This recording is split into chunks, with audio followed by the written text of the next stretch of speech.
Okay, good evening everybody as we get ready to daven Mincha Marav here.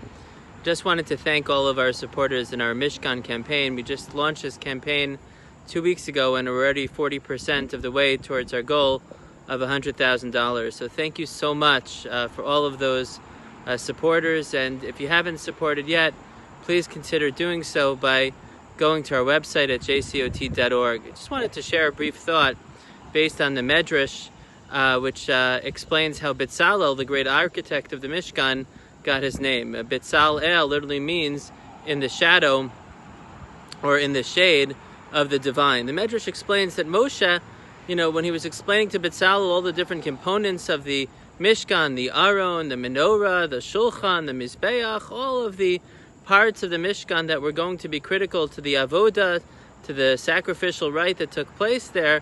So Moshe said, you should make those, and then there's all these structural parts that go into it.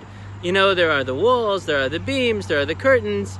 And Bitzalel says, I hear all of it, I get it, but Moshe, maybe it should be built in the other order, because after all, when a person makes a house, first you have to lay the foundation, and then there's the frame, and then you can, bring in the furniture.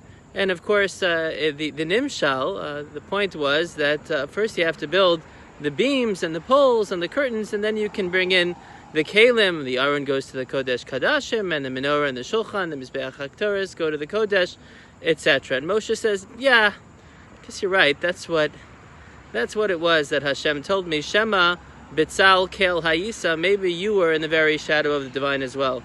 My Rebbe of blessed memory, Rav Aaron Lichtenstein, Zecher Tzadik Avracha, used to like to explain what exactly was Moshe thinking. Of course, that's the way a person builds a house. But he says, for Moshe Rabbeinu, the emphasis was always on the essence. Of course, there was going to be structural support, but Moshe Rabbeinu's mind was always fixed on the Torah, which the Aron contained. It was always fixed on the illumination of Torah, represented by the Menorah. It was always fixated on the sacrificial role that the Korbanos would play, and therefore on the Mizbechos, and it sort of overtook him. And his exuberance for that aspect of the project have colored his understanding of what should be made first and what would be made after that.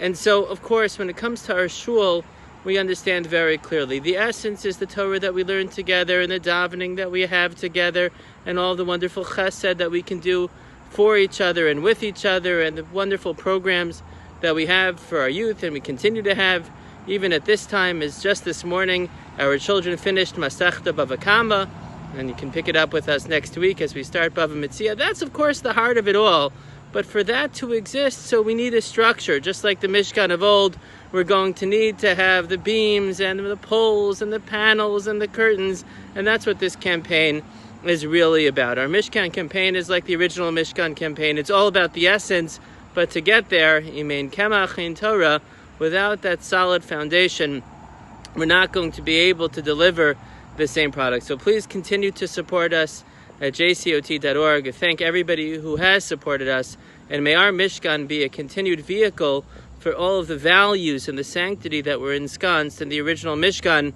of Moshe Rabbeinu and Bitzalel, which they did eventually build in the correct order.